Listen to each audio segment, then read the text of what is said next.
हाँ जी फ्रेंड्स, क्या हालचाल। Welcome with Kritika Sahu. मैं अपने लास्ट वाले वीडियो में फ़लक के बारे में बात कर रही थी और दीपिका मैडम के बारे में बात कर रही थी।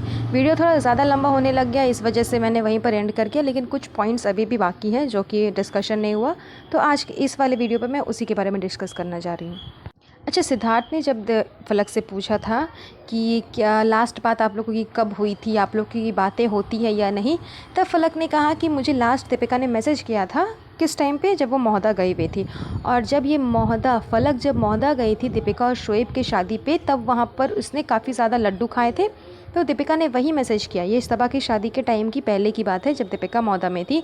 तो उसने फ़लक को मैसेज किया कि मैं अभी महोदा में हूँ और यहाँ से मैं तुम्हारे लिए लड्डू लेकर के आऊँगी, क्योंकि तुम्हें यहाँ के लड्डू बहुत ज़्यादा पसंद है।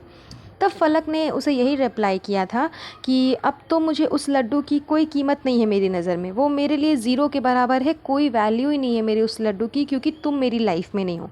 तो फिर वो लड्डू लेकर के मैं क्या ही करूँगी। मतलब दिल के रिश्ते, दिल की जो बातें हैं वो तो टूट गई, तो फिर वो फालतू की गिफ्ट वगैरह, इन सब से प्यार बांटना, इन सब के थ्रू रिश्ता निभाना, ये मेरे नज़र में कोई मायने नहीं रखता, तो मुझे नहीं ज़रूरत है।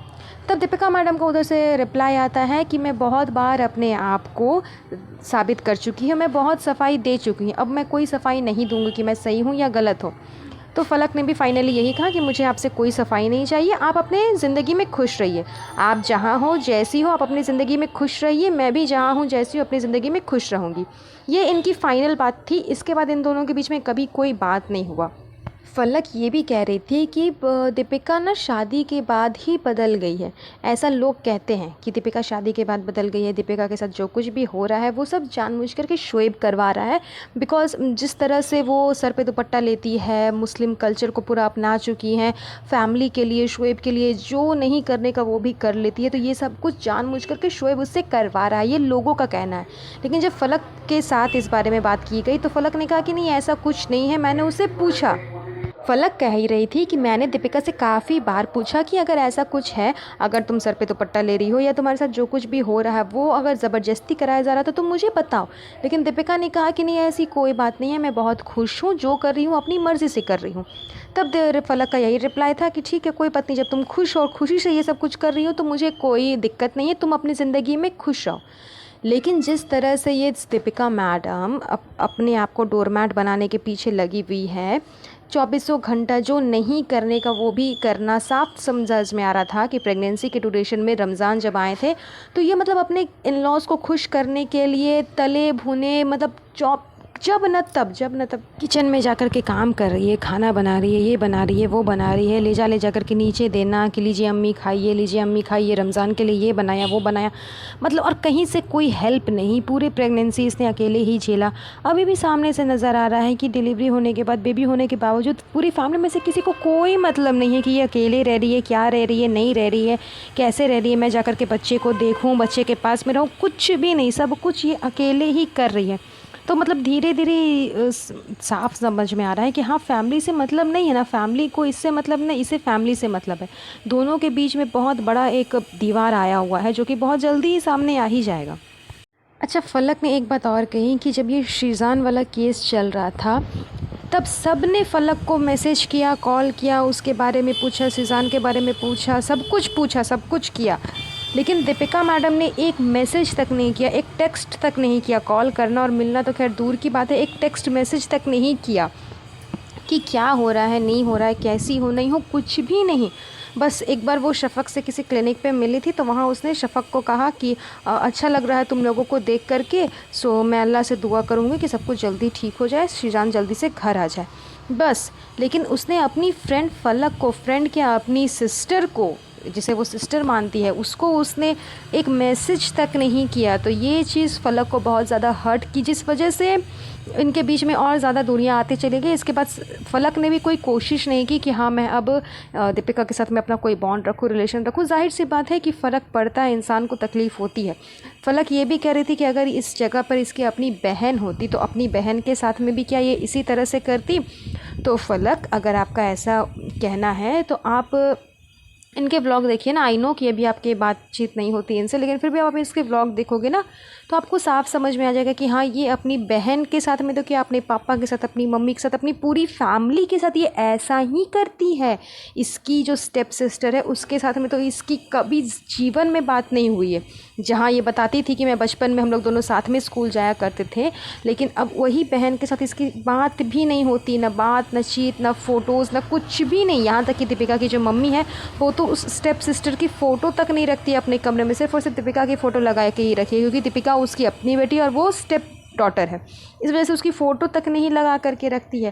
दीपिका मैडम की अपनी मम्मी के साथ में ब्लैक पैचेस रहे हैं, फादर के साथ में ब्लैक पैचेस रहे हैं, ब्रदर एंड सिस्टर सबके साथ में ब्लैक पैचेस रहे हैं। किसी भी रिश्ते के लिए, किसी भी रिश्ता हो, कोई भी रिश्ता हो, कैसा भी रिश्ता हो, इसके लिए साथ सबके साथ इसका ब्लैक पैचेस ही रहा है और ये सबके साथ में ऐसा ही करती है। रिश्ते निभाना ये इसके अंदर गुण ये नहीं है, इसके अंदर ये गुण है ही नहीं, ये अवगुण ही अवगुण इसके अंदर भरा हुआ है। ये रिश्तों के मामले में कोई गुण इसके अंदर में नहीं है। तो ये अपनी बहन के साथ में भी ऐसा ही करती है। आपने जो ये कहा था कि अपनी बहन रहती, सगी बहन रहती तो ऐसा ही करती, तो जी हाँ, ये ऐसा ही करती और ये ऐसा ही करती है। फलक ये भी कह रही थी कि वो अपनी मैरिड लाइफ में अपने ससुराल में इतनी ज़्यादा व्यस्त हो गई है कि अपने परिवार को मनाना, ससुराल वालों को मनाना, पति को मनाना, सबके झगड़े सॉल्व करना, इसी में वो इतनी व्यस्त है कि उसके लिए, उसके बाद उसके लिए और किसी के पास में, किसी के लिए मतलब टाइम नहीं है, उसके अलावा उसके पास में और किसी के लिए कोई टाइम नहीं है, किसी से कोई मतलब नहीं है। आई मीन आप किसी भी रिश्ते में इतना कैसे मतलब इतना बिज़ी हो सकते हो कि आपके पास अपनी बहन के लिए टाइम नहीं है, अपनी फ्रेंड्स के टाइम लिए नहीं है, अपनी कलीग्स के लिए टाइम नहीं। ये जो बोलती है ना दीपिका मैडम कि मुझे अब जॉब नहीं करना, मुझे अब घर पे बैठे रहना है, वेली बैठे रहना है, मुझे सिर्फ अपने हस्बैंड को डब्बा बना के देना है, बच्चे का डाइपर साफ़ करना है, ये सब करना है, तो ये इसकी अपनी खुद की नहीं मन की बात है। ऐसा करने के लिए इसे ये जनाब ही फोर्स करते हैं। आई मीन कोई, जब तुम एक बढ़िया पर्सनालिटी रह चुकी हो, एक अच्छी आइडेंटिटी अपना लोगों के सामने प्रेजेंट कर चुकी हो, बिग बॉस जीत चुकी हो और भी बहुत सारे रियलिटी शो इसने किए हैं, तो जब अपनी पर्सनालिटी तुम लोगों के सामने साबित कर चुकी हो, फिर घर पे वेली बैठे रहना, बिना कोई काम धाम करके वेट पुट ऑन करते रहना, वेट पुट ऑन करते रहना, ना बॉडी को देखना, ना सर के बाल झाड़ना, ना क्रीम, ना मतलब कुछ भी नहीं, एकदम नौकरानी से भी ज़्यादा नौकरानी लगती है देखने में। उसके बाद में भी ये कहना कि मैं अब काम नहीं करूँगी, तो ये इसकी खुद की चॉइस नहीं है, ये जानबूझ करके ऐसा करती है ताकि लोगों के सामने ज़रा सिंपैथी पाले, और ऐसा करने पर इसे जनाब मजबूर भी करते हैं। ये तो इसके व्लॉग से ही साफ समझ में आ गया था जब इसने अपने बेबी नेम रिवील वाला व्लॉग डिलीट कर दिया। जहाँ गलती से नेम रिवील हो गया तो जनाब के कहने पर इसने तुरंत व्लॉग डिलीट कर दिया और अगले दिन ही 2 दिन की मौन धारण के बाद फिर जनाब के व्लॉग में आ गया कि बेबी का नेम रूहान है। तो ये साफ समझ में आता है कि ये सब कुछ करने के लिए जनाब, और राहिम फैमिली के तो बारे में पता नहीं, लेकिन जनाब इसे 100% फोर्स करते ही हैं। मतलब ऐसा कैसा प्यार तुम्हारा, कि कौन सा ऐसा प्यार है जिस प्यार को निभाने के लिए तुम अपने आप को इतनी बदल चुकी हो, उस प्यार के नीचे दब दब करके घुटन घुटन से रह कर कि मैं पूरी ही बदल जाऊंगी। आई मीन अपने परिवार वालों को मनाने के लिए, पति को मनाने के लिए अगर एक इंसान को इतना कुछ करना पड़ जाए, इस हद तक करना पड़ जाए, तो क्या वो रियली में प्यार है? वो तुम्हारा, वही तुम्हारा अनकंडीशनल लव है, जो अनकंडीशनल लव, हमारा नो फिल्टर लव करते रहती हो। ये साफ समझ में आता है कि यहाँ तो पूरे ही कंडीशंस ही भरे हुए हैं। कंडीशन की धर्म चेंज कर लो, कंडीशन की सर पे दुपट्टा रख लो, कंडीशन की जॉब नहीं करना है, कंडीशन की बच्चे पे कोई हक नहीं है, कंडीशन की बच्चे का नेम रिवील नहीं कर सकती, कंडीशन की बच्चे का बॉडी स्ट्रक्चर, बच्चे का फेस रिवील नहीं कर सकती, कुछ भी नहीं कर सकती हो तुम। हाँ, बस घर पे बैठी रहो, रुपये तो तुमको मिल ही रहा अपने ब्लॉग से, वो भी किस वजह से मिल रहा है? क्योंकि वहाँ पर तुम दीपिका की दुनिया के नाम से हो। अगर वहाँ भी फैज़ा बेगम के नाम से रहोगे तो वहाँ भी तुम्हें व्यूज़ नहीं मिलेंगे, वहाँ भी तुम्हें रुपये नहीं मिलेगा, क्योंकि वहाँ तुम्हारी वो अपनी आइडेंटिटी है, जो तुम्हारी ओरिजिनल आइडेंटिटी है, उसी आइडेंटिटी से तुम रुपया कमा रही हो। वहाँ भी जब जनाब तुम्हें फोर्स करने लग जाएंगे कि नहीं तुम फैज़ा बेगम के नाम से ही करो, तो वहाँ भी तुम्हें व्यूज़ नहीं मिलेंगे, वहाँ भी तुम्हारा चैनल नहीं चलने वाला है। तो जनाब ने इतने ज़्यादा ही कंडीशंस लगा दी हैं कि अनकंडीशनल और नो फिल्टर वाला जो टैग है वो एकदम साफ समझ में आता है कि एकदम झूठ ही है, झूठ के अलावा और कुछ भी नहीं है। एक इंसान के चलते इतने सारे रिश्ते तोड़ देना, ये कहाँ की समझदारी है मुझे समझ नहीं आती। और ये क्या एग्ज़ाम्पल ये सेट कर रही है मुझे वो भी समझ नहीं आता, वो भी मेरे सर से पार हो जाता है कि क्या एग्ज़ाम्पल ये सेट करने की कोशिश कर रही है अपने व्लॉग के ज़रिए। इससे बेहतर है कि तुम व्लॉग बंद ही कर दो। अरे रुपया ही कमाना है, तुम्हारे घर में है ना जनाब, 1 साल से काम कर ही रहा है, रुपया भी कमा ही रहा है, उसके व्यूज़ तो आ ही रहे, उसी से खर्चा पानी कर लो ना, क्या ही फ़र्क पड़ने वाला, कोई फ़र्क नहीं पड़ने वाला है। लेकिन ना, जो ये रॉन्ग एग्जाम्पल सेट करी हो, कम से कम वो तो मत करो, कम से कम सुधर जाओ दीपिका मैडम, अब तो सुधर जाओ। इतना कुछ तुम्हारे बारे में बोला जा रहा है, सुधर जाओ। तुम्हारी फ्रेंड तक तुम्हारे बारे में इतना कुछ बोल रही है, अब सुधर जाओ। वेल गाइस, आज के लिए बस इतना ही। अगर वीडियो पसंद आया तो प्लीज़ प्लीज़ प्लीज़ वीडियो को लाइक शेयर ज़रूर कर दीजिएगा और चैनल पे बने रहिए और साथ ही साथ चैनल को सब्सक्राइब ज़रूर कर दीजिएगा। और इब्राहिम फैमिली से जुड़ी जानकारी पाने के लिए मेरे चैनल पे ज़रूर रहिए और चैनल को सब्सक्राइब कर दीजिए। तब तक के लिए अपना ध्यान रखिए। Have a nice day, bye bye.